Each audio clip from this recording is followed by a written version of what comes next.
अस्हाबिहिन नजबा इला यौमिल जज़ा। अम्मा बअद फ़अऊज़ु बिल्लाहि मिनश शैतानिर रजीम। बिस्मिल्लाहिर रहमानिर रहीम।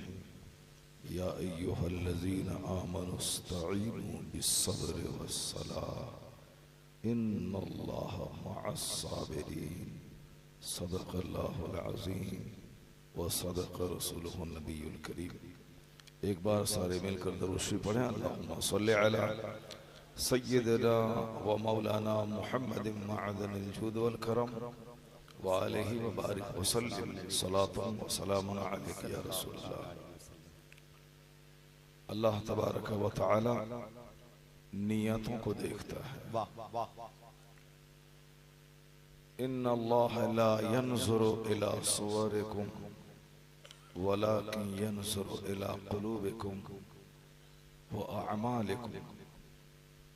Allah does not see your face, but Allah sees your heart. Allah sees your action. Allah sees your deeds. आप समझ गए होंगे कि मैं ये हदीस क्यों पढ़ा। हदीस में आया है कि अल्लाह ताला तुम्हारी सूरतों को नहीं देखता कि तुम कितने खूबसूरत हो। अल्लाह तुम्हारे माल को नहीं देखता कि तुम कितने मालदार हो। अल्लाह ताला तुम्हारे दिलों, तुम्हारी नीयतों और तुम्हारे कामों को देखता है। तुम्हारा दिल कितना उजला है और सोच कितनी प्यारी है और काम कितने अच्छे हैं, अल्लाह के नजदीक इसकी कदर है। और नीयत अगर अच्छी होती है तो अल्लाह चेहरे पे नूर अता करता है और काम करने के बाद बंदे को सुरूर और खुशी महसूस होती है और अल्लाह गैब से उस काम को पाए तकमील तक पहुंचा देता है। बरसात के जमाने में इतना बड़ा जलसा ये अच्छी नियतों का ही नतीजा है। बेशक हक है। हम लोग हजारीबाग रोड से जब चले तो ऐसी बारिश हुई, ऐसी बारिश के ड्राइवर को सामने दिखाई नहीं पड़ रहा था। बिजली चमक रही थी, जोरदार गरज की आवाज हो रही थी, ऐसा लग रहा था जैसे बिजली गिर पड़ेगी। लेकिन जैसे जैसे जलसागाह के करीब पहुंचे इस गांव के, वैसे वैसे बारिश बिल्कुल कम होती चली गई और यहाँ मैंने सूखी जमीन देखा। यहाँ आने के बाद थोड़ी थोड़ी सी फुहार पड़ी और अभी मौसम बिल्कुल साफ तरोताजा और गर्मी भी कम हो गई। इसका मतलब ये निकला कि बहुत दिनों से जलसे की तैयारी हो रही थी ताकि लोग आए और उनके नजदीक अल्लाह रसूल की बात रखी जाए। नीयत अच्छी थी। इस माहौल में भी सबसे कामयाब तरीन जलसा हो गया। सुभान अल्लाह, सुभान अल्लाह। माशाअल्लाह। मैं सारे वॉलंटियर्स, सारे रज़ाकार सबों को मैं दाद देता हूँ कि अल्लाह ताला आपकी मेहनतों को कबूल फरमाए। आमीन। मुखिया जी बहुत खुश इसलिए हैं कि इनकी मेहनत कामयाब हो गई। अगर बारिश हो गई होती तो यहाँ कोई नजर नहीं आता। बारिश हुई और फिर बारिश होगी, मगर अभी हमें अल्लाह रसूल का जिक्र सुनने के लिए मौसम को खोल दिया गया। सुभान अल्लाह। अल्लाह तबारक व तआला इस जलसे को कबूल फरमाए। आमीन। बड़ी जबरदस्त निजामत मौलाना रौनक साहब की आपने समाअत की शुक्रिया। और अजमत भाई की नात खानी, सैफ रज़ा कानपुरी की महफिल आधी रात के बाद भी बिल्कुल जवान है। तो जिस तरह से आपने नात सुनी है, बस थोड़ी देर उसी अंदाज से तकरीर सुन लें वाह। तो जलसा अपने मकसद को पहुंच जाए। एक बंदा भी अगर महफिल से उठ जाता है तो मुकर्रिर का दिमाग थोड़ा सा उलझ जाता है। वो सोचने लगता है कि शायद मैं कोई अच्छी बात नहीं बता रहा हूं, इसलिए लोगों को अच्छा नहीं लग रहा है और लोग जा रहे हैं। तो वो काम ना करें। जब आ ही गए हैं जलसे में, नहीं आना था नहीं आते, लेकिन जब आ गए हैं तो भरपूर फायदा उठाया जाए। आखिर तक बैठे रहें जब तक कि सलाम और दुआ ना हो जाए। मैं तो खिताबत करूंगा, लेकिन मेरे बाद जो आने वाले हैं वो खिताबत कम करेंगे, आपके दिलों को पाकीज़गी ज्यादा अता करेंगे। माशाअल्लाह, सुभान अल्लाह। कुछ लोग नात पढ़ने के लिए आते हैं, कुछ लोग तकरीर करने के लिए आते हैं, और कुछ लोग ततहीर करने आते हैं। ततहीर का मतलब हुआ दिलों को पाक करना। बेशक बेशक। ततहीर का मतलब हुआ दिल दिमाग में जो वसवसात हैं, जो कचरे हैं, उन सारे कचरों को दूर करना। और ये सफाई बहुत जरूरी है, चूंकि कपड़ा अगर गंदा हो तो थोड़ी देर के लिए चलेगा, दूसरे को उससे कोई नुकसान नहीं है, लेकिन अगर सोच अगर गंदी हो तो उससे अपना ही नुकसान नहीं है, पूरे समाज का नुकसान। बेशक। अगर सोच अच्छी ना हो तो सारा समाज बेचैनी की आग में झुलस जाता है। अगर सोच अच्छी नहीं हो तो घर तबाह बर्बाद हो जाता है। सोच अच्छी नहीं हो तो हमेशा उसकी जबान से आग ही निकलती है। बेशक।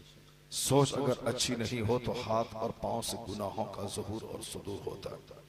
तो इस्लाम कपड़े की सफाई पे जोर देता है, लेकिन उससे ज्यादा सोच, दिल और दिमाग की सफाई पे जोर देता है। वाह, बेशक।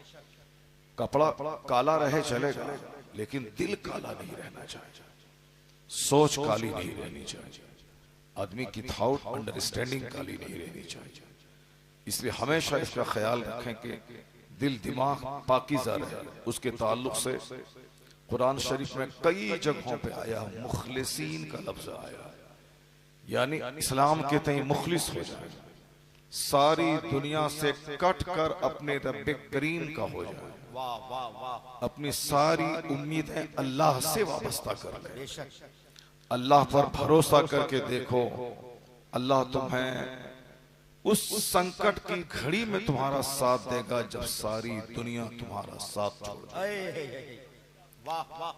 अल्लाह पर भरोसा करना यही इस्लाम का सबसे बुनियादी फॉर्मूला है। ये यकीन जब बंदे का कमजोर हो जाता है तो आदमी की फिक्र कमजोर हो जाती है, आदमी की सोच काली हो जाती है। आज चूंकि आखिरी बात जो है आखिरत की, यही कमजोर होती चली जा रही है, और अल्लाह पर से एतमाद उठता चला जा रहा है। नतीजे में लोग पैसे कमा तो रहे हैं, मगर चेहरे पे जो चार्मिंग होनी चाहिए वो नहीं है, दिल में जो सुकून होना चाहिए वो नहीं है, घर में जो मोहब्बत होनी चाहिए वो नहीं है। मकानात ऊंचे हो रहे हैं, लोगों के किरदार नीचे हो रहे हैं, सड़कें पुख्ता की बन रही हैं, मगर लोगों का यकीन कमजोर होता जा रहा है। तो आज का जलसा आपको आवाज दे रहा है कि अपने यकीन को पुख्ता कर ले। ये जलसा आपको पैगाम दे रहा है कि अपने दिल और दिमाग को रोशन मुनव्वर कर ले। ये जलसा आपको मैसेज देता है कि सारी दुनिया मिलकर आपका बिगाड़ना चाहे तो नहीं बिगाड़ पाएगी, अगर अल्लाह तबारक व तआला आपको संवारना चाहे, और सारी दुनिया मिल के आपको संवार नहीं पाएगी अगर अल्लाह तबारक व तआला आपका बिगाड़ना चाहे। तो अल्लाह की जात वही है इज्जत देने वाली, वही खुदा है रोजी देने वाला, वही खुदा है जिंदगी देने वाला, वही खुदा है मौत देने वाला, वही खुदा है हमें दुनिया में सुकून देने वाला, वही खुदा है मरने के बाद जन्नत देने वाला। उसी के कब्जे में है सारी सल्तनत, उसी की है सारी बादशाही, वही है जो एक पानी के कतरे से इंसान बनाता है, वही खुदा है जो हमें बोलने समझने सुनने की सलाहियत अता करता है, वही खुदा है जो हमें पेट में पेशाब और पाखाना देकर हमें कमजोर बनाया है, ताकि जब भी तुम्हारे दिमाग में दौलत का, हुस्न का, कपड़े का, इक़्तिदार का, मनसब का गुरूर छा जाए तो अपने पेट में रखे हुए 2 केजी पाखाना को याद कर लेना। तुम 5 करोड़ रुपए का कपड़ा पहन सकते हो, तुम दुनिया की सबसे बेहतरीन खुशबू इस्तेमाल कर सकते हो, लेकिन जो पेट में 1 केजी पाखाना लिए फिरते हो, इसको क्या करोगे? इसको कैसे दूर कर पाओगे? और ये माँ की गोद से लेके कब्र की गोद तक ये खिलाफत तेरे साथ रहती है, ताकि जब भी सीना तान के चलो और लगे कि मैं कुछ हूं, तो कभी कभी सर झुकाकर अपने पेट की गंदगी को भी देख लेना कि तेरे पेट में क्या है। अगर तू उस पर नजर रखेगा तो तेरा गुरूर चूर चूर हो जाएगा, तेरी औकात तुझको समझ में आ जाएगा।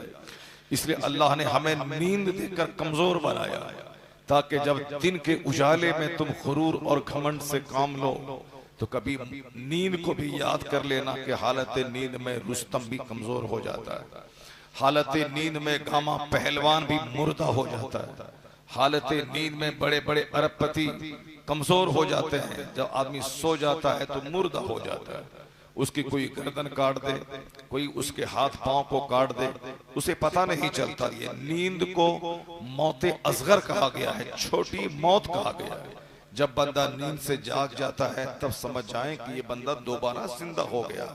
इसलिए हदीस में वो दुआ सिखाई गई है कि सोने के बाद जब उठो वो दुआ पढ़ लेना, अल्हम्दुलिल्लाहिल्लज़ी अहयाना बअदा मा अमातना व इलैहिन नुशूर। इस दुआ का मतलब हुआ कि ए अल्लाह, सारी तारीफें तेरे लिए जिसने हमें मरने के बाद जिंदा किया। अहयाना बअदा मा अमातना, यानी जब तू हमें मुर्दा बना दिया था, तेरा करोड़ एहसान कि तूने फिर मुझे दोबारा तूने जिंदा कर दिया। तो मरने के बाद ये सोकर जागने के बाद ये दुआ पढ़नी चाहिए, और हर माँ बाप को अपने बच्चों को ये दुआ सिखा देनी चाहिए। अभी चूंकि लोग पैसा कमाने में इस कदर महव हो गए, उसे इतना तक खबर नहीं है कि बच्चों का चेहरा देखने के बाद जब अच्छा लगे चेहरा तो क्या पढ़ना चाहिए। बच्चे को जब बुरी नजर लगती है, काला जादू होता है, तो लोग दौड़ के जो बेनमाजी आमिल हैं उसके पास दौड़ते हैं। बुखारी शरीफ पढ़ाने वाला शेखुल हदीस वह तो पैसे की तंगी में मुब्तला है, लेकिन बेनमाजी और झूठ बोलने वाला आमिल आज लाखों में खेल रहा है, सिर्फ इसलिए कि हमारा एतकाद और हमारा ईमान कमजोर हुआ और हम उन आमिलों के पास जाने के लिए मोहताज हो गए। यहाँ तक कि मैं देखता हूँ कि जिस मौलवी का एतकाद कमजोर है वो भी उस आमिलों के दरवाजे पे भीड़ लगाए हुआ है, जिस पीर साहब का यकीन कमजोर है वो भी उस आमिल के दरवाजे पे खड़ा है। कोई शेखुल हदीस के पास नहीं जाता कि बुखारी में क्या लिखा है मुझको बता दो, मिशकात शरीफ में क्या लिखा है मुझको बता दो, तिरमिजी और मुस्लिम शरीफ में क्या हमारे लिए गाइडलाइंस दिया गया है मुझको बता दो। कोई नहीं जाता, मेरे पास भी कोई नहीं आता कि हुजूर तकरीरें सुनता हूँ लेकिन 5 घंटे की तकरीर को 1 मिनट में कोई जुमला ऐसा मुझको बता दो ताकि मेरा दिल दिमाग सीधा हो जाए। कोई नहीं आता। जब मैं एक तावीज लिखता हूँ तो 5 लोगों की भीड़ लग जाती है कि हुजूर एक तावीज मुझे भी दे दिया जाए, मुझे ये उलझन है, मुझे ये परेशानी है, मेरे बच्चे मेरी बात नहीं मान रहे हैं, मेरी बीवी मेरी बात नहीं मान रही है, मेरी बीवी जो मेरा जीवन साथी है वही मेरे लिए बात से अजाब बन गई है। यानी तरह तरह की मुश्किलात में दुनिया मुब्तला, सारे लोग उलझनों में गिरफ्तार हैं। तावीज के लिए आते हैं, कुरान पाक की एक आयत सुनने के लिए कोई नहीं आते। तावीज के लिए आते हैं मगर मुस्तफा की हदीस सुनने के लिए कोई नहीं आता। यही वजह है कि मदरसा उजड़ता जा रहा है, झूठे आमिल का दरबार सजता जा रहा है। चेन्नई का एक झूठा आमिल जो दाढ़ी मुंडता था उसको एक कार बतौर गिफ्ट दे दिया गया। अब वो उस कार को लेके मस्ती कर रहा है कि मौलाना तू बोलता है दाढ़ी रखो, तू तो साइकिल पे चलता है और मैं बगैर दाढ़ी रखे कार पे चल रहा हूँ। तू नमाज पढ़ता है, तुझे पैसे पैसे की हाजत है और मैं नमाज नहीं पढ़ता हूँ तो भी मेरे पास माल की बहुतात है। ये दुनिया जलील है और जलीलों को ज्यादा दी जाती है, इस बात को हमेशा याद रखना। अद-दुनिया जीफतुन व तुल्लाबुहा किलाब, हदीस में आया है कि ये दुनिया मिसले मुर्दार के है और इसके तलबगार कुत्ते हैं। चाहे दुनिया का जो भी इंसान हो, अमेरिका से लेके हिंदुस्तान के देहात तक, जिसके सीने में सिर्फ दौलत की हवस है, जिसे सिर्फ माल चाहिए, वो माल के तलबगार जो नमाज रोजे से हटकर सिर्फ माल चाहिए, भले ही वो अपने दिमाग में सोचें कि मैं अरबपति हूँ, मैं खरबपति हूँ, मैं साहब लैंडलॉर्ड हूँ, मगर हदीस की निगाह में वो दुनिया के तलबगार कुत्ते हैं, जैसे मरा हुआ जानवर कोई आदमी नहीं खाता, कुत्ता खाता है। मरी हुई बकरी को कोई आदमी नहीं, कुत्ता खाता है। मरे हुए बैल को कोई आदमी नहीं, बल्कि कुत्ता उसके गोश्त को उधेड़ता है।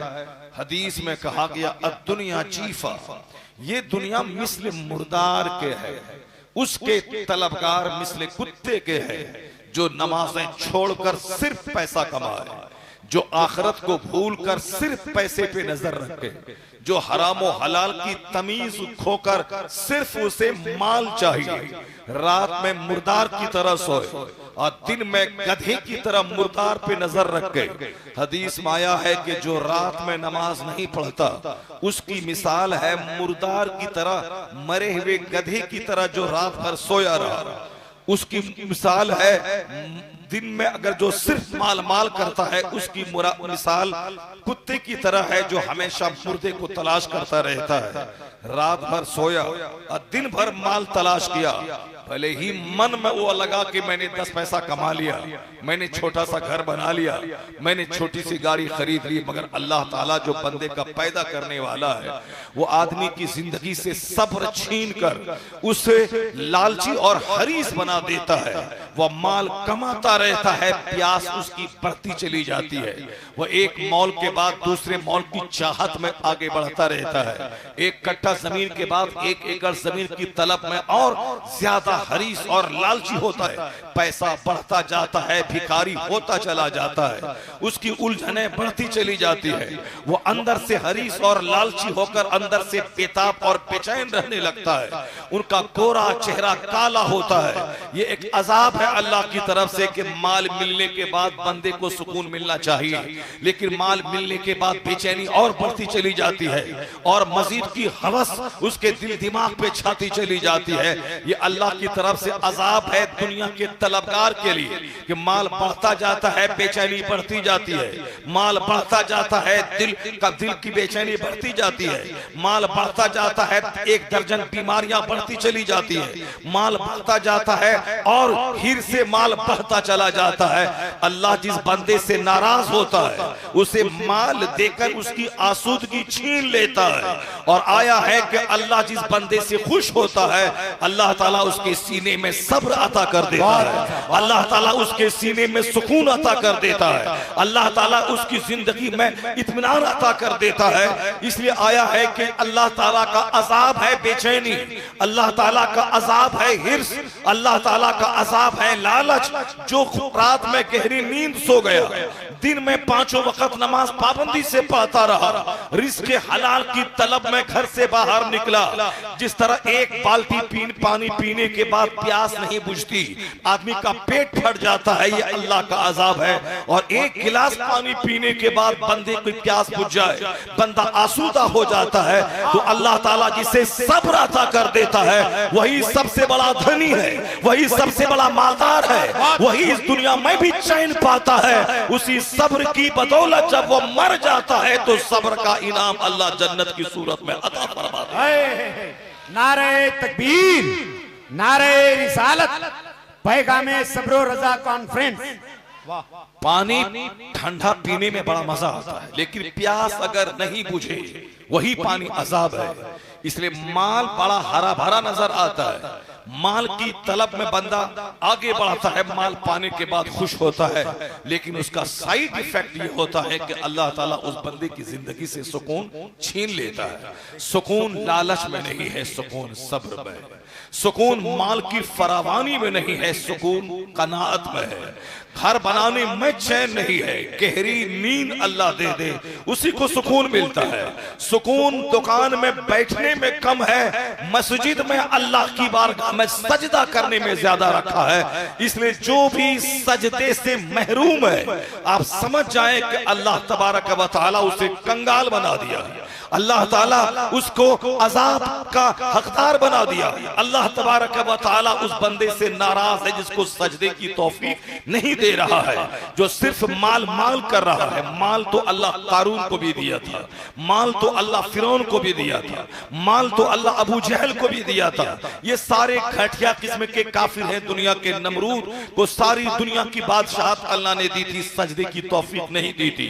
फिरौन को पूरे मिस्र का बादशाह अल्लाह ने बनाया था, सजदे की तौफीक नहीं दी थी। 400 साल की लंबी उम्र अल्लाह ने फिरौन को दिया था, सजदे की तौफीक नहीं दी थी। शद्दाद ने अपने खुद साख्ता जन्नत को बनाकर दुनिया के सारे हीरे जवाहरात सोने चांदी को जमा करके शानदार जन्नत अपने ख्याल में उन्होंने तैयार की थी, लेकिन अल्लाह ने उसे सजदे की तौफीक नहीं दिया था।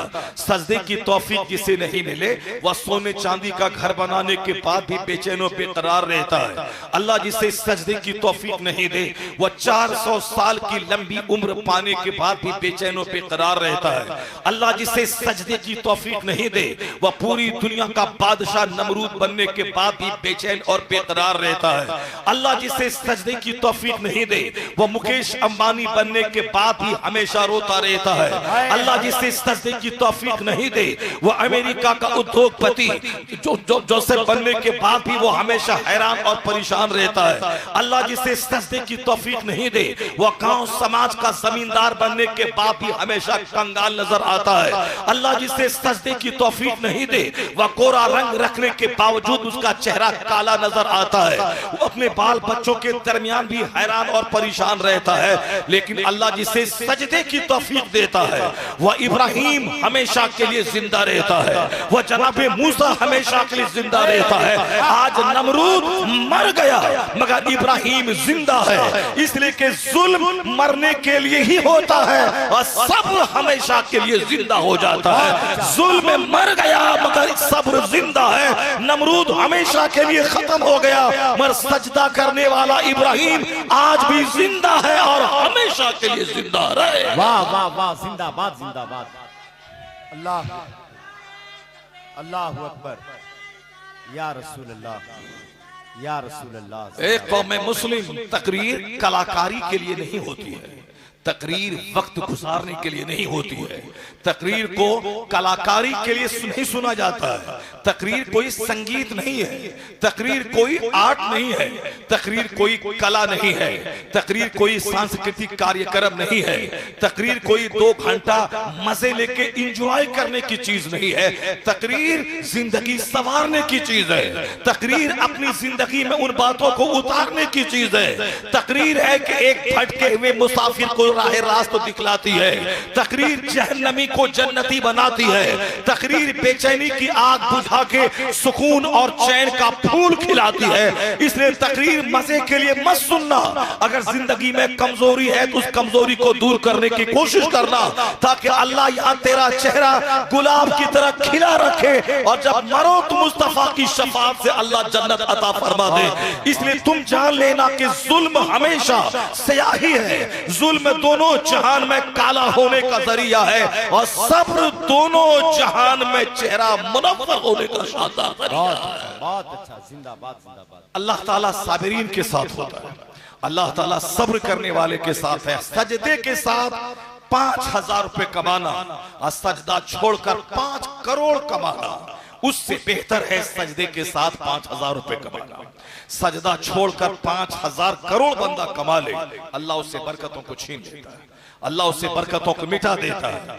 अल्लाह रब्बुल इज्जत पर भरोसा करने वाला अगर वह मजदूरी करता है खेत में 300 रुपए कमा के वह बादशाहत की तरह चैन की नींद लेता है, बादशाहों की तरह। लेकिन 50 करोड़ कमाने वाला रात भर करवटें बदलता रहता है, रात भर नींद नहीं आती। इसलिए ये मत समझें कि मेरे पास बुलेट है मैं धनवान हूं, मेरे पास स्कॉर्पियो है मैं धनवान हूं, मेरे पास इनोवा क्रिस्टा है मैं धनवान हूं, मैं 2-4 पैसा कमाने के बाद मैं बहुत बड़ा आदमी हो गया। नहीं नहीं, अगर सजदे की तौफीक आपको नहीं मिली है, अगर आपके पास फजर नहीं है, आपके पास जोहर की नमाज नहीं है, आपके पास असर नहीं है, आपके पास मगरिब नहीं है, आपके पास इशा की नमाज नहीं है, तो समझ ले कि अल्लाह का अजाब आप पे नाजिल हो रहा है। समझ लो कि तू कंगाल है, समझ ले कि आप फकीर हैं, समझ ले कि आप मोहताज है, समझ ले कि आप सलील और खार है। इसलिए कि अल्लाह तबारक व तआला जिस बंदे से खुश होता है उस बंदे को सजदे की तौफीक देता है, और अल्लाह जिससे नाराज होता है उसके सामने माल के दरवाजे खोल देता है, वह कमाता जाता है और जहन्नम के करीब होता जाता है। और अल्लाह जिस बंदे को नमाज पंजगाना की तौफीक देता है वह सजदा करता जाता है, खुदा की मारिफत का नूर हासिल करता चला जाता है। नारे तकबीर, नारे रिसालत, पैगाम इस्लाम। खुदा का कुर्ब माल में नहीं सजदे से मिलता है, खुदा का कुर्ब माल से नहीं हालत सजदा में मिलता है। आया है हदीस में कि बंदा जब सजदा करता है तो सबसे ज्यादा वो अल्लाह के करीब होता है। इसलिए कभी ना सोचें कि मेरे पास माल है तो मैं खुश नसीब हूं। अगर सजदे की तौफीक से आप महरूम हैं तो समझ जाए कि किस गुनाह की सजा मुझको मिल रही है, समझ जाए कि आप अजाब में गिरफ्तार हैं, समझ लें कि आप कुछ नहीं, जीरो है, समझ लें कि आप बिल्कुल ताज और मुफलिस और आप कंगाल हैं आप। इसलिए और जो सजदा करता है समझ लें कि मुस्तफा के तरीके पे अमल करता है, और जो सिर्फ माल कमाता है वह जान लें कि फिरौन के तरीके पर है। जो नमाज से करीब है वह समझ ले मुस्तफा से करीब है, वह मुस्तफा की आलो औलाद से करीब है, वह गौसु ख्वाजा रज़ा से करीब है, वह औलिया सालिहीन से करीब है। इसलिए ए मोमिन, काफिर चाहे खरबा में खेले वो जलील है, और मोमिन जो किराए के घर में रहे मगर ईमान की दौलत उसके पास मौजूद है, समझ ले ये किराए के घर में रहने के बाद भी ये बादशाह है, ये बादशाह है, ये साबिर शाकिर, उससे बड़ी नेमत इसके पास है। इसलिए काफिर हमेशा जलील होता है और मोमिन हमेशा दोनों जहान में इज्जतों का हकदार होता है। बहुत अच्छा, जिंदाबाद। ईमान की दौलत अल्लाह ने आपको दी है, कभी काफिरों की गाड़ी को ललचाई निगाह से मत देखना। अल्लाह ने आपको मोमिन बनाया है, कभी दूसरों के 1000 एकड़ जमीन पर ललचाई निगाह मत दिखाना। अल्लाह ने आपको सजदा करने की तौफीक दी है, कभी दूसरों की मालो दौलत की बहुतात को देखने के बाद दिल में मलाल मत करना, डिप्रेशन का शिकार मत होना, कभी भी मरीज मत बनना, गरीब एहसास से कमतरी का शिकार मत होना, नर्वस मत होना कि मैं गरीब हूं, मेरे पास जाहिरी माल नहीं है। क्या तू चाहता है कि अल्लाह आपको सोने का घर दे दे, आपका ईमान छीन ले? क्या आप चाहते हैं कि अल्लाह आपको 100 एकड़ जमीन दे के आपका ईमान छीन ले, आपको काफिर बना दे? क्या आप चाहते हैं कि अल्लाह तबारक व तआला आपको खूब कारों से गाड़ियों से नवाज दे और आपके ईमान को छीन ले, आप काफिरों की तरह दोनों जहान में जलील हो जाएं? अदना दर्जे का मुसलमान जो भी तकरीर सुनता है, जो अपने घर में माँ बाप की ज़बानी इस्लाम के बारे में सुनता है, वो कभी इस बात को गवारा नहीं करेगा कि सोने का घर मिल जाए, ईमान खत्म हो जाए, 1000 एकड़ जमीन मिल जाए, ईमान खत्म हो जाए, मैं हिंदुस्तान का प्रधानमंत्री बन जाऊं, मेरा ईमान लुट जाए, मैं पूरे यूएनओ का प्रेसिडेंट बन जाऊं, मेरा ईमान खत्म हो जाए। जब ये आप नहीं चाहते हैं, इसका मतलब हुआ सोने के घर से ज्यादा बड़ी नेमत है ईमान। इसका मतलब है कि दुनिया के सारे मनसब, सारे इक़्तिदार से बड़ी दौलत है ईमान। इसका मतलब है कि 1000 एकड़ जमीन से बड़ी दौलत है ईमान। इसका मतलब है कि आईएएस ऑफिसर बनने से बड़ी दौलत है ईमान।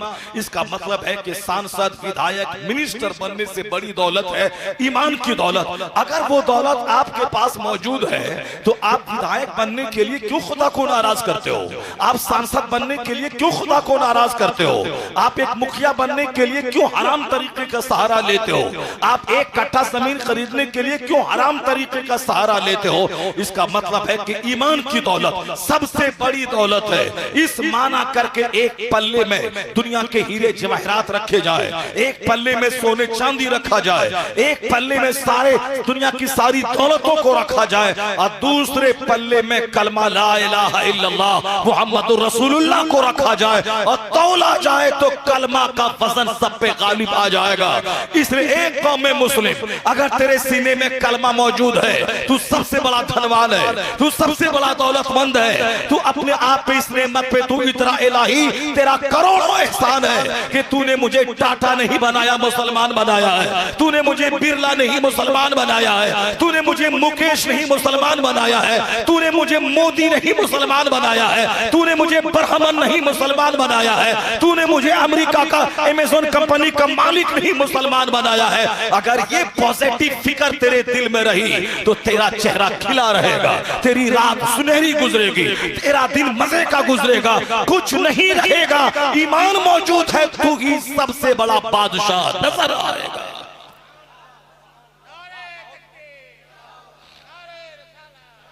आज जो मौलाना के पास आके रोते हो के माल नहीं है, आज जो आमिल के पास जाके रोते हो कि मेरे पास घर नहीं है, आज जो तुम दुनियादारों के पास जाके रोते हो कि मेरे पास दुनिया नहीं है, मुसलमान हुकूमत के सामने कटोरा लेके भीख मांगना छोड़ दे। ये मुसलमान जलील होता है जब हुकूमत से मुतालबा करता है मुझे रिजर्वेशन दिया जाए, मुझे नौकरी दिया जाए। मुसलमान नौकरी करने पैदा हुआ है, मुसलमान दूसरों का तलवा चाटने पैदा हुआ है, मुसलमान दूसरों के सामने जलील होने के पैदा हुआ है, मुसलमान 2-4-10 लाख रुपए रिश्वत हराम का रुपया दे के नौकरी के लिए पैदा हुआ है। मुसलमान की नजर आखिरत पे रहती है, मुसलमान की नजर जन्नत पे रहती है, मुसलमान की नजर मुस्तफा पे रहती है, मुसलमान की नजर हलाल पे रहती है। इसलिए जब ईमान कमजोर होता है तब मुलाजमत के लिए मुसलमान मारे मारे फिरता है। दूसरे लोग पैसा के लिए मरे, दूसरे लोग उसके एजिटेशन करे, दूसरे लोग तहरीक चलाए, वह हुकूमत से नौकरी की भीख मांगे। मुसलमान हुकूमत से नौकरी की भीख नहीं मांगता, क्योंकि मुसलमान की नजर जन्नत पे रहती है, मुसलमान की नजर हलाल पे रहती है, मुसलमान की नजर सजदे पे रहती है, मुसलमान की नजर मुस्तफा की सादगी पे रहती है, मुसलमान की नजर औलिया सालिहीन पे रहती है। अगर तू तेरे पास ईमान पुख्ता रहा तू नौकरी के बगैर तू बादशाह है, मुलाजमत के बगैर तू बादशाह है। इसलिए कि अल्लाह ताला जिसे तन्हा छोड़ दे वो सबसे बड़ा कंगाल है, और अल्लाह जिसके साथ है वो सबसे बड़ा धनवान है। तो अल्लाह मालदारों के साथ नहीं होता, इन्नल्लाह मअस साबिरीन, अल्लाह सब्र करने वालों के साथ होता है। अल्लाह सब्र करने वालों के साथ है, अल्लाह कनात करने वालों के साथ है, अल्लाह आखिरत पे नजर रखने वालों के साथ है। हम आज जलील हो गए, चूंकि मेरी सोच भी काफिरों की तरह हो रही है। आज हम भी नौकरी को बहुत बड़ी चीज समझने लगे, आज हम भी सिर्फ लड़की को बहुत बड़ी चीज समझने लगे। इसलिए एक बंदे को खूबसूरत लड़की मिल गई, उसी में मस्त झूमता रहता है कि हमारी जिंदगी कामयाब हो गई, हम मस्त हो गए, हम बहुत अच्छे हैं, हमारी जिंदगी कामयाब हो गई। और अगर किसी को नौकरी मिल गई वो समझता है कि हमारी मेराज हो गई, हमारी जिंदगी कामयाब हो गई, मैं बहुत अच्छा हो गया। लेकिन आपने नहीं देखा कि जिसको नौकरी मिली, नौकरी मिलने के बाद भी वो जहर खा के मर रहा, नौकरी मिलने के बाद वो रिजाइनेशन दे रहा, नौकरी मिलने के बाद भी वो कहीं का नहीं रह रहा। नहीं मिली है तो नौकरी बड़ी अच्छी चीज नजर आ रही है, लेकिन जिसको नौकरी मिल गई और नौकरी से ज्यादा उसको माल मिल गया, उसकी जिंदगी का मुताला करे, क्या उसकी जिंदगी में सुकून और चैन और करार है? खूबसूरत लड़की नहीं मिली है तो खूबसूरत लड़की मिले, जिंदगी के मेराज हो जाएगा। लेकिन जिसको खूबसूरत लड़की मिल गई है उसकी जिंदगी का मुताला करे, जिसके पास माल दौलत की बहुतात है उसकी जिंदगी का मुताला करे। एक कौम मुस्लिम आज सब्र और रजा कॉन्फ्रेंस से पैगाम लेके जाओ, और जब तक जिंदगी अल्लाह ने दी है 2 दिन की या 50 साल की, तेरी सारी जिंदगी में सब्र की झलक रहे। हराम कमा के कंप्यूटर लेके पाखाना करने के लिए सुबह निकले और कहते हैं कि ये 2 लाख कमा के आ गया। ये 2 लाख कहां से कमाया? ये दूसरों के अकाउंट में डाका मार के कमाया। तो डकैती करने वाला कामयाब होता है, दूसरों के अकाउंट से पैसा चोरी करने वाला कामयाब होता है। तुम ठहरे चोर, चोर को अल्लाह सुकून कभी नहीं देगा। तुम ठहरे डकैत, तुमको अल्लाह सुकून कभी नहीं देगा। और तुम चोर, तेरा बच्चा महाचोर हो जाएगा, तुम तो खा पी के मर जाएगा। लेकिन वह हराम का माल जो बच्चे को खिलाया है वह बच्चे की सोच नापाक हो जाएगी, वह बच्चा समाज के लिए खतरा बन जाएगा। उस बच्चे का सारा काम चूंकि हराम के लुकमे से जो बूट बूटी तैयार होती है बदन की। हदीस में आया है कि वह गोश्त का लथड़ा जहन्नम के करीब है। तुम तो जहन्नम गया ही, लेकिन तुमने आने वाली नस्लों को भी जहन्नमी तुमने बना दिया। तुमने आने वाली नस्लों को हरामखोर बना दिया। आने वाली नस्लों की सोच तुमने काली कर दी। आने वाली नस्लों को तुमने तबाह व बर्बाद कर दिया। कयामत के दिन यही बच्चे खड़े होंगे खुदा के सामने, कहेंगे ये मेरा जालिम बाप है जो मुझको हराम खिलाया है। ये जालिम बाप है, मैं क्या करूं, मैं तो बच्चा था, ये मुझको खिलाता था। ये जालिम है जो हराम कमाई करके मेरे पेट में आग भरता था। तो बच्चा तो बेचारा ना, बच्चा बेचारा गैर मुकल्लफ है, इसलिए बाप उस जुर्म में गिरफ्तार होगा कि तुमने बच्चों को हराम क्यों खिलाया, तुमने अपने घर वालों को हराम क्यों खिलाया, तुमने अपने घर वालों की हराम से परवरिश क्यों की। इसका सवाल होगा। हलाल का सूखी रोटी का टुकड़ा ये हराम के मुरक्कन बिरयानी से बेहतर है। ये हराम की लस्सी से बेहतर है। अब पानी सादा हलाल का वो हराम की कोल्ड ड्रिंक से बेहतर है। इस बात को दिमाग में बैठा ले। कहता है कि वो गया बाथरूम, वहां से 2 लाख कमा के आ गया। ये चोरों का चर्चा मत कर, डकैतों का चर्चा मत कर, उसको अच्छी निगाह से मत देख। जब जान ले कि इसका माल हराम का है, कभी उसकी दीवार के साए में मत बैठना, कभी उसके घर का पानी मत पीना, कभी उसके घर की रोटी मत खाना, क्योंकि हराम की रोटी तेरी सोच नापाक कर देगी। हराम की रोटी तेरा किरदार गलत कर देगी। इसलिए वो धनवान नहीं, वह चोर और डकैत है जो लैपटॉप लेके गया मैदान की तरफ और वहां से 1 लाख कमा के लाया और दूसरों के अकाउंट से पैसा अपने अकाउंट में चुरा लिया। तू कहता है धनवान है। चोर को धनवान कहता है और हरामखोर को तू कामयाब कहता है। कामयाब वो नहीं है जो गलत तरीके से करोड़ों कमा ले, गलत तरीके से अरबों कमा ले। कामयाब वो है जो हलाल का 1 रुपया कमाए और हराम को नजरअंदाज कर दे, क्योंकि हरामखोर के पैसे में स्याही है और हलाल का 1 रुपया सीने को रोशन करता है, फिक्र को रोशन करता है, आने वाली नस्लों को रोशन करता है। आने वाला वक्त हरामखोरों से भर जाएगा अगर तू हराम से नहीं बचा, डकैतों से भर जाएगा अगर तू हराम से नहीं बचा, चोरों से समाज भर जाएगा अगर तू हराम से नहीं बचा। इसलिए फैसला कर ले, मुझे किराए के घर में रहना है पर हराम के करीब नहीं जाना है, मुझे भूखा रहना है, हराम के करीब नहीं जाना है। अगर तू आने वाली नस्ल का वफादार है, आने वाले बच्चों का वफादार है, आने वाली सोसाइटी का वफादार है, इसलिए एक कौम मुस्लिम काफिरों की दौलत को मत दे, उसके अंजाम को दे। ये दुनिया में परेशान रहता है, मरते ही फौरन आग में जलाया जाता है, राख बनाया जाता है और मरने के बाद आग ही आग है। वो आग का खूंटा है, आग की जंजीर है, आग की दीवार है। फीनारे जहन्नमा, हमेशा के लिए जहन्नम की आग में चला गया। उसकी दौलतों को मत दे, उसका अंजाम दे और मोमिन का अंजाम दे। हलाल खाने वाला भले ही दाने दाने को तरसे, भले ही कपड़े में पैबंद लगा के पहने, भले ही किराए के घर में रहे, इसका अंजाम नेक है। आज गरीब नवाज हमारी निगाहों का मरकज है, ख्वाजा गरीब नवाज हमारे रहनुमा है, गौसे आजम रहनुमा है, आला हजरत रहनुमा है, मुफ्ती आजम हिंद रहनुमा है, हमारे लिए महबूब इलाही रहनुमा है। इन बुजुर्गों के पास आला मकान नहीं था, इनके पास शानदार खाने नहीं थे, ये रात खाते थे, सुबह खाने के लिए तरसते थे, लेकिन इनका सीना रोशन था, बादशाह उनका पांव चूमता था। जब तक वह जमीन के ऊपर रहे, अकीदतमंदों की भीड़ लगी रही और आज जमीन के अंदर है।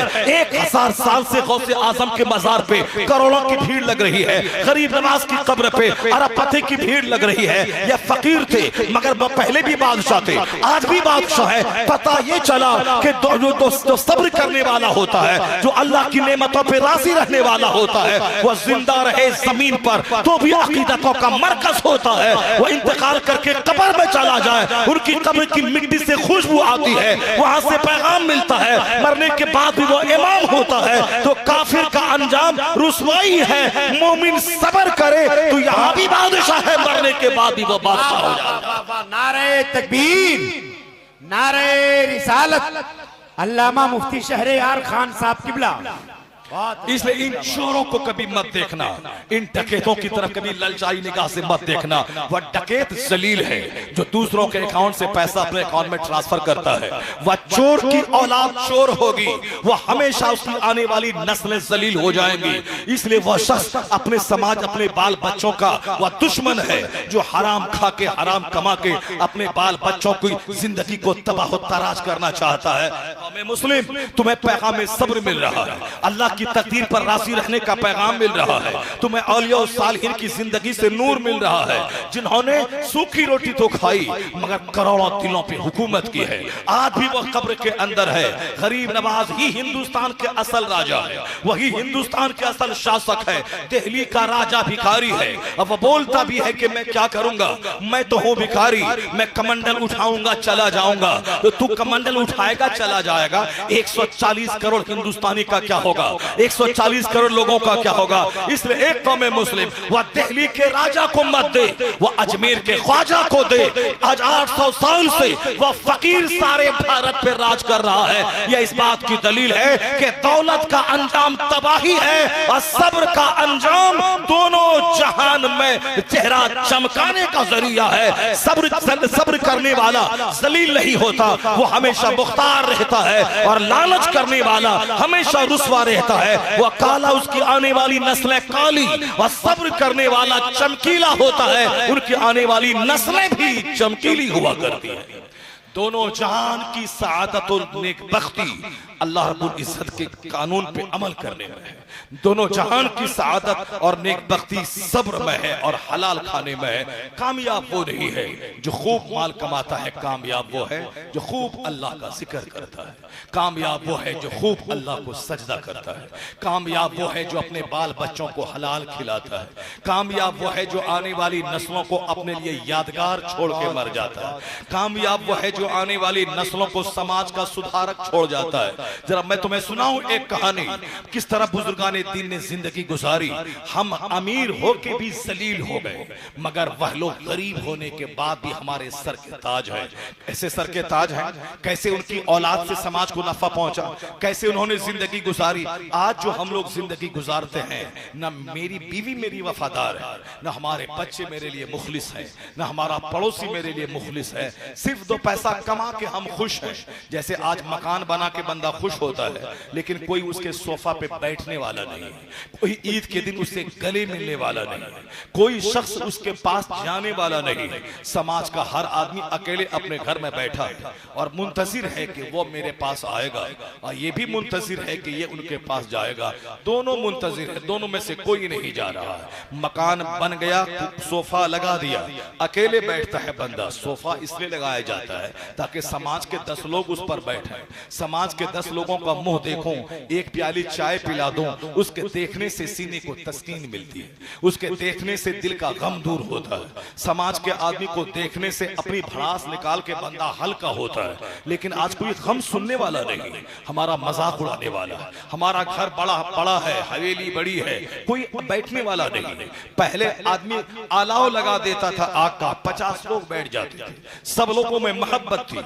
लेकिन आज महल में भी कोई नहीं आता। पहले दरवाजे पे आदमी लकड़ी सुलगा देता था, 50 लोग आके बैठ जाते थे, मोहब्बत की बातें होती थी। लेकिन आज 50 करोड़ का बंगला बनाने के बाद भी वो बंगला आदमी के लिए तरस रहा है। क्यों? इसलिए तरस रहा है कि हर आदमी घमंड का पुतला हो गया, हर आदमी गुरूर का पुतला हो गया। सबों के दिमाग में माल की हवस सिर्फ छाती जा रही है। सारे लोग टाइल्स मार्बल चमकाते जा रहे हैं, टाइल्स चमक रहा है, अखलाक मुर्दा हो रहा है। मकान में ग्रेनाइट चमक रहा है, आदमी का किरदार मुर्दा होता चला जा रहा है। आदमी उसके पास जाता है जहां से इज्जत मिलती है, जहां सम्मान मिलता है, जहां आदमी को इज्जत मिलती है, उसके पास जाता है जो दिल को दिल से राहत मिलती है। यहाँ तो सामने वाला आदमी एक चाय पिला देता है, उसके बाद उसकी घमंड वाली बोली सीने को छलनी कर देती है। गुरूर में सारा समाज डूब गया। इसलिए समाज से मोहब्बतें खत्म हो गई, समाज से मुरव्वत खत्म हो गई, समाज से सुकून खत्म हो गया। कितना माल कमाओगे? अरबपति जिसके पास 500 एकड़ जमीन थी वो भी दुनिया से चला गया, उसी छोटी सी कब्र में गया, 2 हाथ 2 गज जमीन के नीचे गया, पूरा महल लेके नहीं गया, सब दुनिया ही में रह गया। आज उनके दरवाजे पे सन्नाटा है। 500 एकड़ जमीन जोतने वाला अकेले कब्र में गया, उनकी कब्र पे जानवर पेशाब कर रहा है। लेकिन तुम 5 कट्ठा जमीन खरीद के कौन सा तिस्मारखा बनना चाहता है? जिसके पास 50 कमरे का घर था वो तो बेसहारगी के आलम में दुनिया छोड़ के चला गया। तुम 5 रूम का घर बना के कौन सा तीर मारना चाहता है? यह जुनून दिमाग से हटाना होगा। आज एक जुनून है मकान बनाने का। बंदा चाहता है कर्ज ले ले, बैंक से पैसा ले ले, दूसरे से हाथ का कर्जा ले ले, जैसे तैसे हो मकान बना ले, हम कामयाब हो जाएंगे। कामयाब नहीं होगा, बेचैनी और बढ़ जाएगा, आग और जिंदगी में लग जाएगा। या देख ले कि 50 कमरे का घर बनाने वाला भी बेचैन और बेकरार है, तो तू 5 कमरे का घर बना के क्या करना चाहता है? 50 एकड़ जमीन वाला भी परेशान हैरान है, और तू 5 एकड़ जमीन खरीद के कौन सा तीर मारना चाहता है? तू एक आदमी IAS ऑफिसर बनने के बाद भी जहर खा के मर रहा है, तू चपरासी बनने के बाद कौन सा तमगा अपने दिमाग पे लगाना चाहता है? नहीं देखा तुमने सुशांत सिंह राजपूत, जो बिल्कुल लीन एंड थिन स्मार्ट नौजवान था, पतला दुबला खूबसूरत नौजवान, जिसका चेहरा इतना खूबसूरत था कि देखते रह जाए, जो करोड़ों रुपए कमाया था फिल्म में नाच के, फिल्म में डांस करके, फिल्म में एक्टिंग और अदाकारी करके करोड़ों कमाया था। बंबई में रहने वाला बिहार का, वो रहता था बंबई में करोड़ों के घर में, समंदर के किनारे, बांद्रा के करीब शानदार फ्लैट में रहता था। लेकिन कोरोना काल में, लॉकडाउन में सारा हिंदुस्तान सहम गया जब उनकी खुदकुशी की खबरें आ गई। वह खुदकुशी करके मर गया। आखिर करोड़ों में खेलने वाला, बंबई के घर में रहने वाला, वहां के अरबों के फ्लैट में रहने वाला, कौन सी मुसीबत आई थी, कौन सा टेंशन दिमाग में आया था कि उन्होंने वसूली फांसी के फंदे पे लटक गया। सारा हिंदुस्तान हिल गया कि अब झारखंड का चपरासी जिंदा है, अब बंबई का एक्टर फांसी के फंदे पे लटक गया। झारखंड का हल जोतने वाला देहाती 300 कमाने वाला मुस्कुरा रहा है, और करोड़ों कमाने वाला फिल्म का एक्टर फांसी के फंदे पे लटक गया। उसी के 4-5 दिन के बाद एक 30 साला एक्ट्रेस बंबई की, जो करोड़ों में खेलती थी, जिनकी खूबसूरती को देखकर एक दुनिया बेचैन और बेकरार थी, एक झलक देखने के लिए बेताब रहती थी, वह हुस्नो जमाल की देवी, वो फांसी के फंदे पे लटक गई। उनकी सड़ी हुई लाश 5 दिन के बाद उनके घर से पुलिस वाले ने दरवाजे तोड़ के निकाला। आखिर उनके पास कौन सा दर्द था? यहाँ बच्चा पैदा आज हुआ और 3 दिन के बाद औरतें खेत में काम करने जा रही है। हामिला औरत, बच्चा कल तवल्लुद होने वाला है, आखिरी अय्याम में वो खेत में काम करने जा रही है, और बच्चा पैदा करने के बाद भी काम करने जा रही है। इसको कोई मलाल नहीं है, ये जहर खा के नहीं मर रही है, जहर खा के इसको मरना चाहिए। जो हालत हमल में भी काम कर रही है, जो वज़े हमल के बाद भी काम कर रही है, जो मजदूरी कर रही है, जिसके पास रहने को कायदे का घर नहीं है, इसको खुदकुशी करना चाहिए, इसको जहर खा के मरना चाहिए। 300 रुपए मेहनत करके कमाने वाली मुस्कुरा रही है, अपने घर में चैन से है, अपने बच्चे को दूध पिलाती है, फिर काम करने जाती है, बच्चे को खेत में सोला देती है, मजदूरी करती है। वह करोड़ों में खेलने वाली बंबई की वह नाचने वाली खातून, वो क्यों जहर खा के मर गई? उसकी लाश क्यों सड़ गई? वह किसी किराए के घर में नहीं, किसी झोपड़ी में नहीं, बल्कि करोड़ों के अपने फ्लैट में क्यों उसकी लाश सड़ गई? इसका मतलब यह निकला कि उलझनों की अलग अलग किस्में होती है, मुसीबतों की अलग अलग टाइप होती है। इसलिए अगर आप ये चाहते हैं कि दौलतों के हंगामे में पहुंचने के बाद मुझे सुकून और तरार मिल जाए, तो कभी सुशांत सिंह राजपूत को पढ़ लेना, कभी वो बंबई की एक्ट्रेस को पढ़ लेना, कभी अरबों में खेलने वाली लता मंगेशकर, जिसका खुतबा पार्लियामेंट में पढ़ा जाता था, जिनके गाने आज भी करोड़ों लोग सुनते हैं। यानी शोहरत की आसमान पे पहुंची थी लता मंगेशकर। 91 साल की उम्र में मरी अभी कुछ दिन पहले। जब उनसे पूछा गया था कि अमेरिका आपने देखा, जर्मनी आपने देखा, फ्रांस और कनाडा का सफर आपने किया, हम लोगों तो नाम सुनते हैं कनाडा का, मगर आपकी तो सुबह शाम कनाडा में गुजरती थी। हम लोग तो नाम सुनते हैं जर्मनी का, मगर आपने तो जर्मनी का भ्रमण किया। हम लोग तो डायमंड का नाम सुनते हैं, लेकिन आपके घर में डायमंड का अंबार है। हम लोग तो अपने रांची में मार्केटिंग नहीं कर पाते हैं, लेकिन तुमने तो अमेरिका की राजधानी तुमने वाशिंगटन डीसी में आपने मार्केटिंग की। दुनिया भर की मार्केटिंग, दुनिया दुनिया भर का भ्रमण, दुनिया भर के तमगे। हमें तो कोई अवार्ड गवर्नमेंट ने नहीं दिया, मगर उसके पास 1 दर्जन से ज्यादा अवार्ड था। पद्म भूषण का अवार्ड उसके पास था, फाल्के साहब का अवार्ड उसके पास था। बेशुमार अवार्ड पाने वाली, शोहरतों के आसमान को छूने वाली, दुनिया भर का भ्रमण करने वाली, बंबई के पौष इलाके में समंदर के किनारे अरबों के घर में रहने वाली, हिंदुस्तान की पार्लियामेंट में देशभक्ति के गीत गाने वाली, प्रधानमंत्री जिसके सामने हाथ जोड़ के खड़ा हो। इस इज्जत और अजमत की मलका से पूछा गया, एंकर ने पूछा, how do you feel in this prosperity, इस इकबाल मंदी में, इस शोहरत, इस पॉपुलैरिटी में अपने आप को कैसा महसूस कर रही है? उनका जवाब सुनिए। 2 टका हराम से कमाने वाला, मकान में प्लास्टर करने वाला, उसमें पुट्टी करने वाला, उसमें थोड़ा सा महंगा रॉयल पेंट करने वाला, ये मस्त हाथी की तरह झूम रहा है कि मैं कामयाब हो गया, मैंने कामयाबी हासिल की।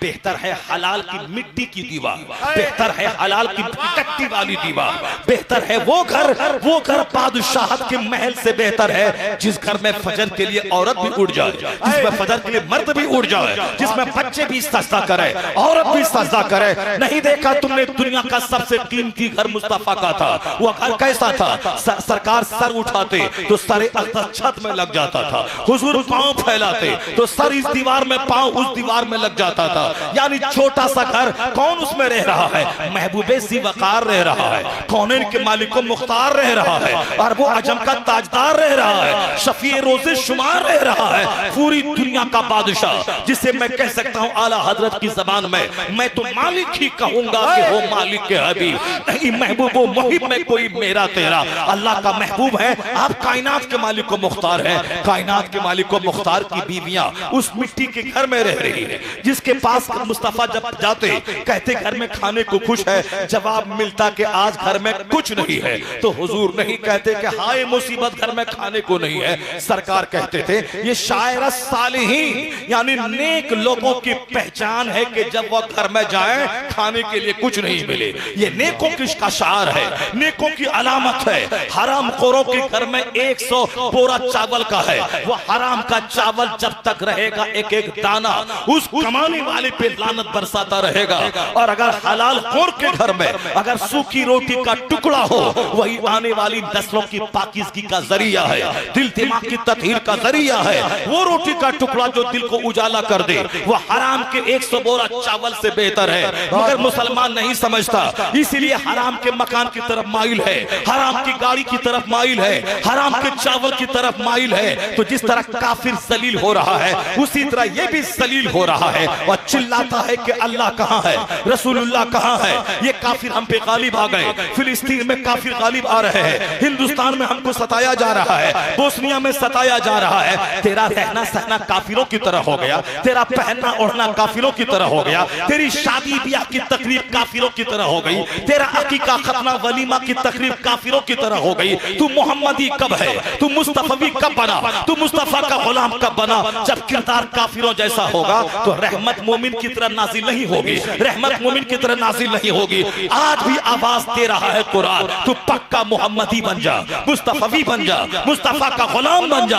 हाथ भी नहीं उठाएगा तुम, दिल में ख्याल आएगा, अल्लाह ताला तेरी दुआ कबूल फरमा लेगा, अल्लाह ताला तेरी दुआ कबूल कर लेगा। डॉक्टर इकबाल ने इसी को कहा था, खुद ही को कर बुलंद इतना कि हर तकदीर से पहले खुदा बंदे से खुद पूछे, बता तेरी रज़ा क्या। वाह वाह वाह वाह, नारे तकबीर, बाबा से बुलंद नारे रिसालत, मसल के आला हजरत। बोलता है बोलता है अल्लाह कहाँ है, कहता है कि अल्लाह कहाँ है। अल्लाह तेरी शहीरत से भी ज्यादा करीब है, अल्लाह ताला तेरी दुआ कबूल करने के लिए तैयार है। मेरे बंदे तू मांग मैं दूंगा, ओ जी वो दावत दाए इज़ादार। अल्लाह कहता मैं दुआ कबूल करने वाली की दुआ कबूल करता हूँ, मगर कोई दिल से दुआ तो करे। अल्लाह कहता है मैं तेरी शहीरत से ज्यादा करीब हूँ, मगर तू मुझको पुकार तो सही, मुझसे मांग तो सही। काम सारा काफिरों जैसा। बेटी की शादी में मेहंदी की रस्म काफिरों जैसी, बारात 100 स्कॉर्पियो पे जाने की रस्म काफिरों जैसी, मुतालबे जहेज की गलीज रस्म काफिरों जैसी, एक लड़की वाले की जमीन बेचवा के उसको कंगाल बना के गाड़ी पे चढ़ने वाली रस्म काफिरों जैसी, एक लड़की वाले को भीख मंगवा के हाथ में राडो घड़ी पहनने की रस्म काफिरों जैसी, बेटी वाले को ज़कात और खैरात भीख मंगवा के 100 बाराती के खिलाने का मुतालबा करने की रस्म काफिरों जैसी। काम है काफिरों जैसा। और यह है कि औलाद कुतुब क्यों नहीं पैदा हो रही है, औलाद अब्दाल क्यों नहीं पैदा हो रही है, शादी के बाद लड़ाई झगड़े क्यों हो रहे हैं, तलाक क्यों हो रही है, रिश्ता कमजोर क्यों हो रहा है। रिश्ता कमजोर इसलिए होगा कि तेरी शादी कमजोर है, शादी की रस्म कमजोर है, तेरा सारा काम काफिरों जैसा है।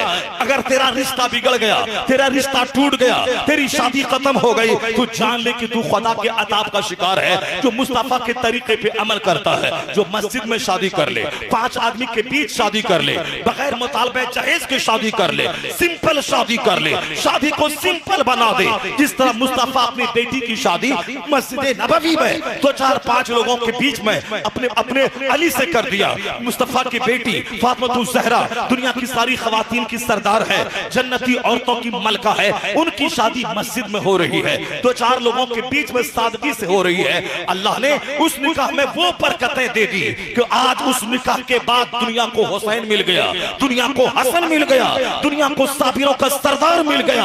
हुसैन ने इस्लामी तारीख खून से रकम कर दी। आज हुसैन का नाम लेने के बाद ईमान जगमगाता है, हौसला मिलता है, बहादुरी मिलती है, आदमी को वकार मिलता है। तो हुसैन जैसा इमाम मिला जब अली जैसा बाप था, फातिमा जैसी माँ थी और सादगी से शादी थी, तो हुसैन जैसा इमाम दुनिया को मिला, हसन जैसा साबिर दुनिया को मिला। आज मेरी शादी सुन्नतों से हटकर काफिराना रस्म रिवाज के करीब हो रही है, इसलिए मेरा बेटा चोर पैदा हो रहा है, मेरा बेटा डकैत पैदा हो रहा है, मेरा बेटा समाज का नाशक पैदा हो रहा है, मेरी शादी तलाक पे जाके टूट रही है। आवाज आती है मुस्तफा बरसा खेशरा के दीन हमाउस घर बंगूना रसीदी, तमाम बुल हबीस अपने आप को नबी के कदमों में डाल दे। सारा दीन वही है, मुस्तफा से नूर हासिल कर, माँ की गोद से लेकर कब्र की गोद तक अपने सारा काम हुजूर के मार्गदर्शन की रोशनी में अंजाम दे। अल्लाह इज्जत देगा, अल्लाह सेहत देगा, अल्लाह तंदुरुस्ती देगा, अल्लाह निकाह में बरकत देगा, अल्लाह तेरी औलाद को कुतुब बना देगा, अब्दाल बना देगा। तू बन जा जुलेखा जैसी नेक खातून और तू बन जा सैयद गयासुद्दीन जैसा मर्द, तो अल्लाह तेरा बच्चा महबूब इलाही नसामुद्दीन देहलवी की सूरत में अता कर देगा। जिंदाबाद जिंदाबाद, सुभान अल्लाह, वाह वाह। सारा काम मुजरिमों जैसा। उम्मीद है कि अल्लाह हम पर रहमतों की बारिश कर दे, ऐसा नहीं होता है। इन सारे मालदारों की कहानी को पढ़ने और बताने का मकसद एक ही है। लता मंगेशकर से जब पूछा गया कैसा महसूस कर रही हैं, उनका जवाब था कि अब मैं मरना चाहती हूँ। I like to leave this world, मैं इस दुनिया को छोड़ना पसंद करती हूँ। लीव में एक लीव मैंने रहना होता है और एक लीव मैंने छोड़ना होता है। लता मंगेशकर कहती हैं मेरी जिंदगी में सुकून नहीं मिला, जो मैं चाहती थी मुझको नहीं मिला। एक लैपटॉप ले जाके दूसरे के अकाउंट से 4 लाख चोरी करने वाला चोर और डकैत हरामखोर, तू क्या चाहता है जिंदगी में? तू क्या चाहता है अपने घर में सुकून मिलेगा? वहां सारी दुनिया का भ्रमण करने वाली, खरबों कमाने वाली, इज्जतों के आसमान पे पहुंचने वाली, अमेरिका यूरोप को सुबह शाम बनाने वाली, 91 ईयर्स की लंबी उम्र पाने वाली, वो कह रही है कि अब मैं मरना चाहती हूँ। क्यों? जो मैं तलाश करती थी वो मुझको नहीं मिला, जो मैं चाहती थी वो मुझको नहीं मिला। क्या चाहती थी वो कहती है जिस दिन पार्टी फंक्शन मेरे घर में होता है, मेरे अहबाब रिश्तेदार आते हैं, उस दिन तो थोड़ा सा अच्छा लगता है, लेकिन जब सारे रिश्तेदार चले जाते हैं तन्हाइयां काटने दौड़ती हैं, अपने मकान की दीवारें काटने दौड़ती हैं। कितनी मैं अपने गाने सुनूं, कितनी फिल्में देखूं, कितने अपने कितने कितने म्यूजिक सुनो, मैं तंग आ गई हूँ जिंदगी से। नहीं है सुकून, नहीं है करार। वो क्या चाहती थी? सुकून चाहती थी। वो क्या चाहती थी? करार चाहती थी। अरबों के घर में करार नहीं मिला तो तुझको हराम के एक कमरे में क्या करार मिलेगा? तुझको 2-4 लाख रुपए लूटने में क्या करार मिलेगा? बंबई में नमाज रोजा छोड़कर वहां से पैसा कमा के देहात में 2 कमरे का घर बनाने के बाद क्या सुकून मिलेगा? किसने तुझको मजनू बनाया? मकान बनाने का जुनून किसने दिया? 2 कट्ठा जमीन खरीदने का जुनून किसने दिया? अभी 3 दिन पहले मैं गया था दरभंगा खिताब करने के लिए। जिस जगह मैं ठहरा था सामने मस्जिद थी। मस्जिद के सटे हुए एक आदमी का घर था। वह सारे लोग थारे मार मार कर रो रहे थे। मैंने कहा रहमत भाई क्या हुआ है? कहा इस घर का इकलौता कमाने वाला 5 दिन पहले जयपुर गया था, वहां फैक्ट्री में काम कर रहा था, अचानक अटैक आया, फैक्ट्री के ओनर हॉस्पिटल ले गया, रास्ते ही में मर गया। उसकी डेड बॉडी वहां से लाने की कोशिश की जा रही है। जवान जवान 2 बेटियां हैं, उसकी बीवी है, छोटा सा घर। मैं घर को बार बार देखता था, टट्टी वाला घर था, छोटा सा घर, कोई बड़ा घर नहीं था। लेकिन वो जवान मर गया, जवान बेटी को छोड़ के चला गया।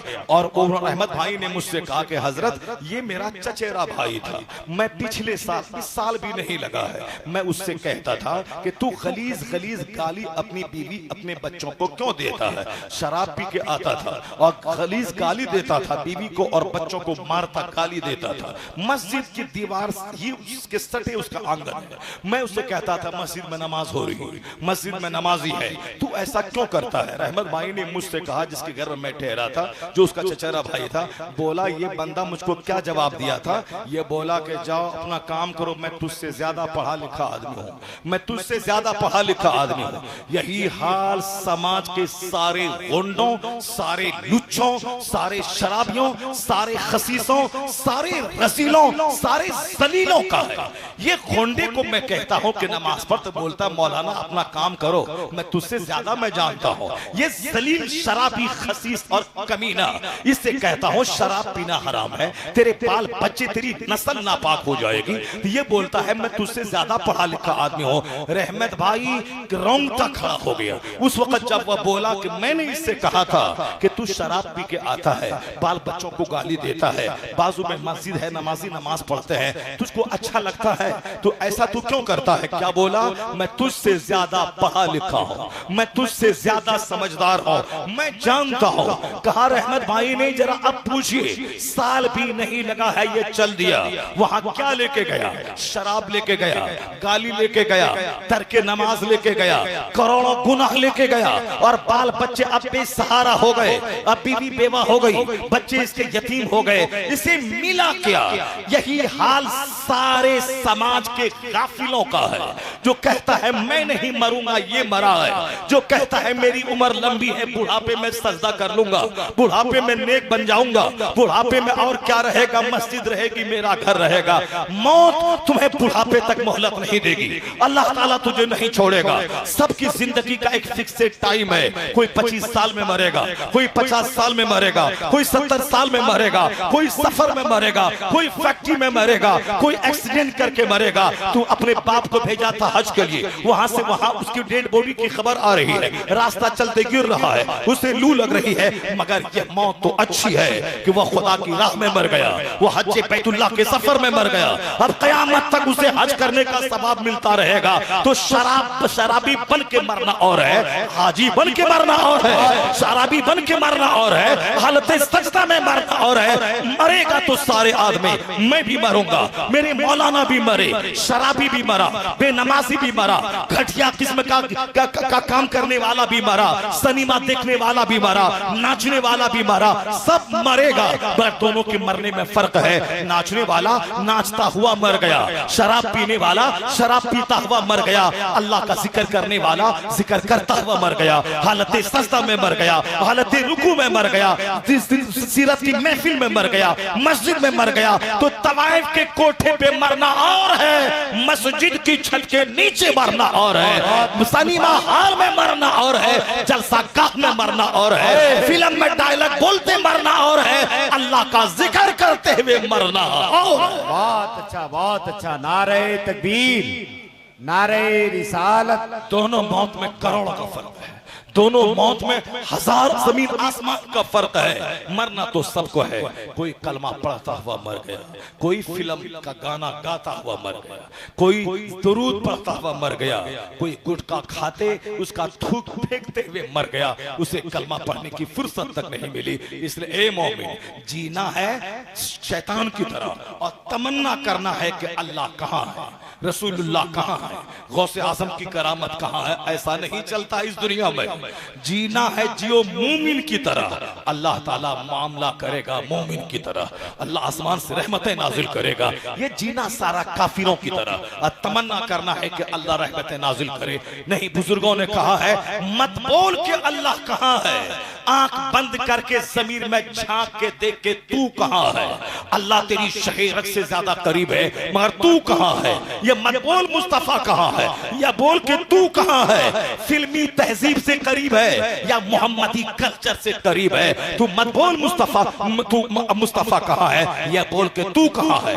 तेरा अकीका कहां है, तेरा खतना कहां है, तेरे मकान की तामीर कहां है, तेरी शादी कहां है, तेरा वलीमा कहां है, तेरी तकरीबात कहां है, तेरे फेस्टिवल्स कहां है, तेरे जीने का अंदाज कहां है। तू मोहम्मदी बन जा, अल्लाह ताला तुझ पे रहमतों की बारिश बरसाएगा। तू अकेला मैदान में जाएगा, अल्लाह फतह मुबीन से माला माल कर देगा। तू हाथ उठाएगा, रहमतों की बारिश बरसेगी। तू मर जाएगा, अल्लाह जन्नत में तुझे मेहमान बना देगा।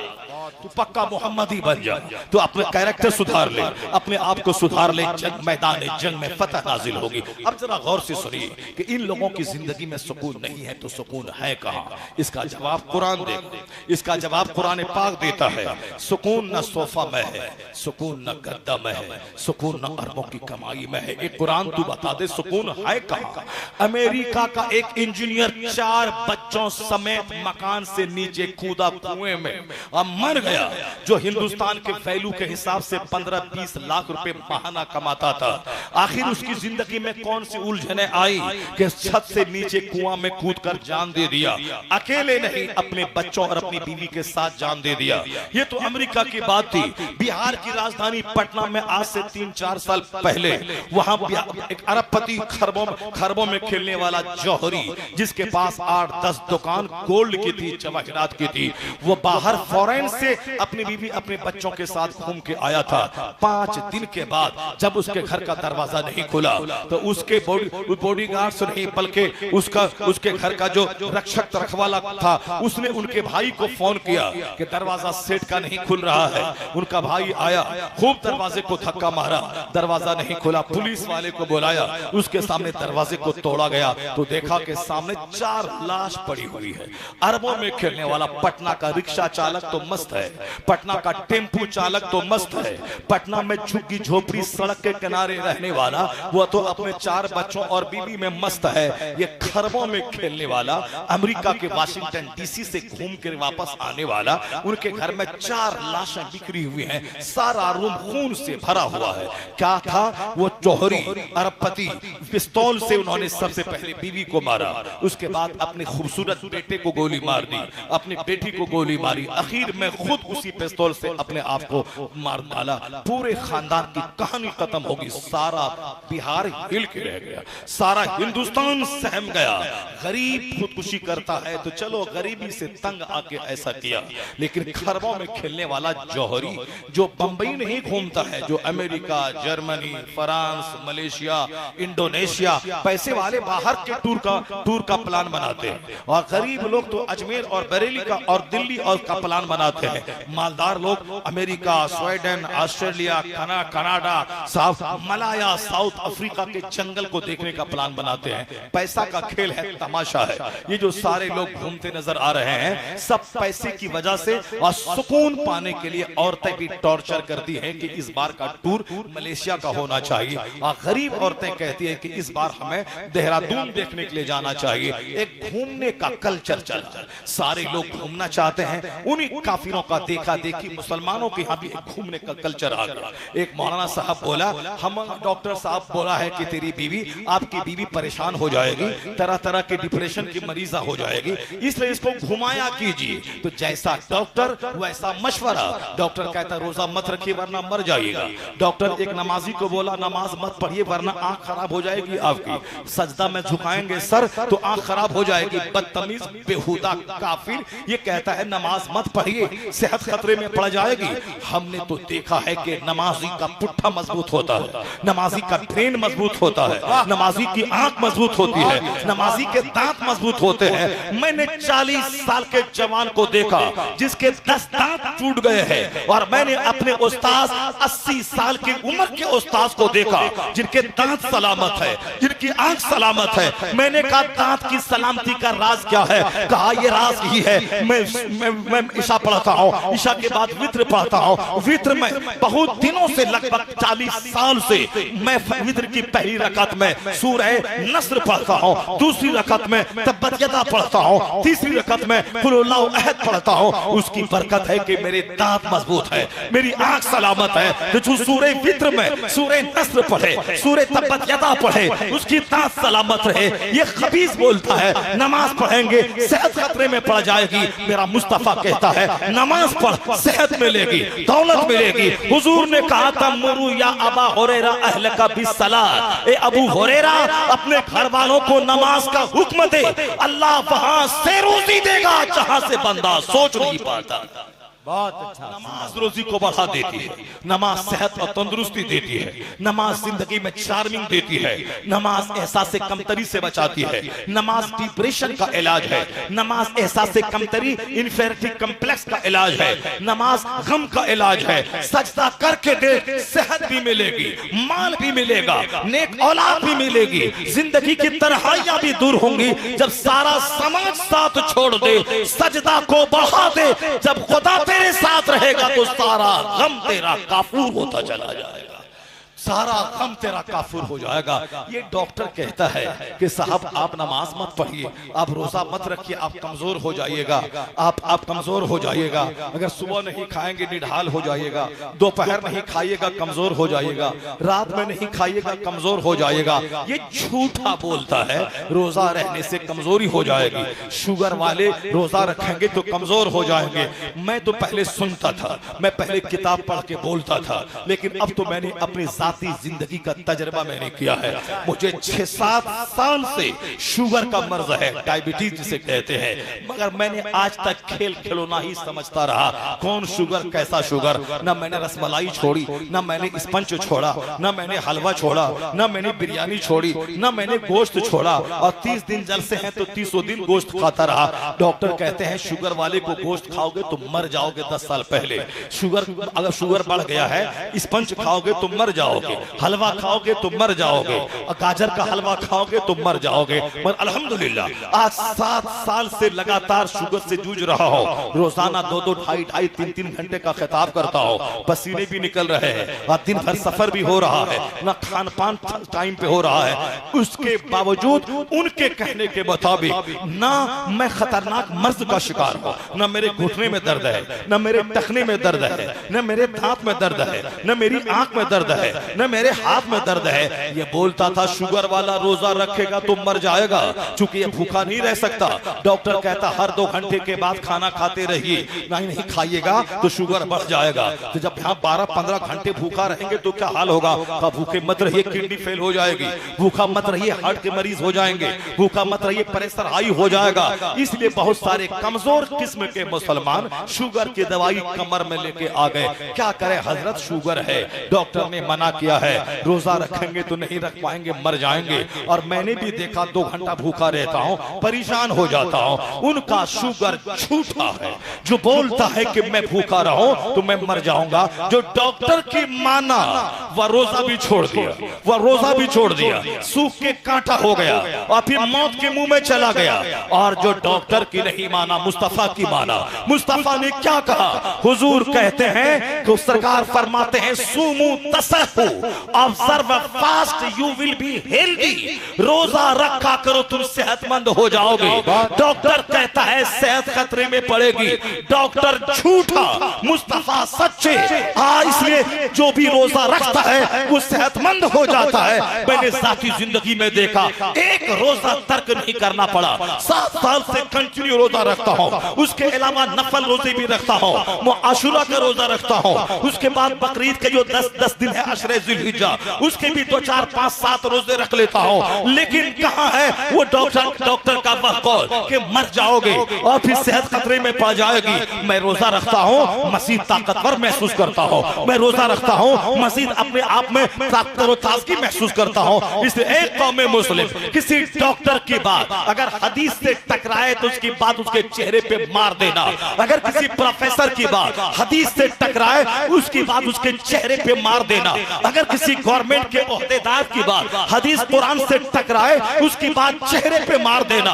क्योंकि आदमी की बात अदलती बदलती रहती है, खुदा का कलाम अनचेंजेबल है, जो कहे वो हमेशा है। मुस्तफा की बात उसी कुरान की तशरीह है, मुस्तफा की बात गलती से पाक है, जो कह दिया मुस्तफा ने कह दिया। वैज्ञानिकों की बात अदलती बदलती रहती है। एक वैज्ञानिक ने बोला था जमीन ठहरी है, सूरज ठहरा है, जमीन घूम रही है। दूसरा वैज्ञानिक आया, वह बोला उसकी बात झूठी है, जमीन ठहरी है, सूरज माफी गर्दिश है। वैज्ञानिकों की बात उलटती पुलटती रहेगी। कोई ये रिसर्च करेगा तो 100 साल के बाद दूसरी रिसर्च करेगा, उसकी बात गलत साबित होगी। इसलिए रोजा रखने से बंदा बीमार नहीं होता, क्योंकि मुस्तफा ने कह दिया है सुमू तसहु, रोजा रखो सेहतमंद हो जाओगे। अब हालात पलट गए। अमेरिका का वैज्ञानिक कहता है रोजे से सेहत मिलती है, और जापान का गोल्ड मेडलिस्ट नोबेल प्राइज पाने वाला वैज्ञानिक कहता है कि पेट का कैंसर मुसलमानों को यहूद और नसारा के मुकाबले में कम होता है, क्योंकि ये मुसलमानों पे 1 महीना रोजा फर्ज है। ये साल के 365 दिनों में 30 दिन कंटिन्यू 15-15 घंटे रोजा रखता है। इसलिए पेट का कैंसर है इसके पास, मगर दूसरी बिरादरी के मुकाबले में 75% कम है इसके पास, क्योंकि इनका रोजा है जो कैंसर के कीड़े को मार देता है। तो जापान का गोल्ड मेडलिस्ट आज कहता है observe fast you will be healthy. Hindustan का योगा मास्टर रामदेव कहता है अगर सेहतमंद रहना है तो फास्टिंग क्या कीजिए, डाइटिंग क्या कीजिए, भूखा रहा कीजिए, ये पेट की चर्बी घटेगी, कोलेस्ट्रॉल घटेगा, सेहतमंद हो जाएंगे। हॉलैंड का पादरी अपने मुरीदों को महीने में 3 दिन पाबंदी से रोजा रखवाता है, उससे सेहत मिलेगी, उससे रूहानियत में तरक्की होगी, तंदुरुस्ती भी मिलेगी, हेल्थ भी मिलेगा। हॉलैंड का पादरी आज कहता है रोजा रख सेहतमंद हो जाएगा। रामदेव आज बोलता है फास्टिंग कर सेहतमंद हो जाएगा। जापान का गोल्ड मेडलिस्ट नोबेल प्राइज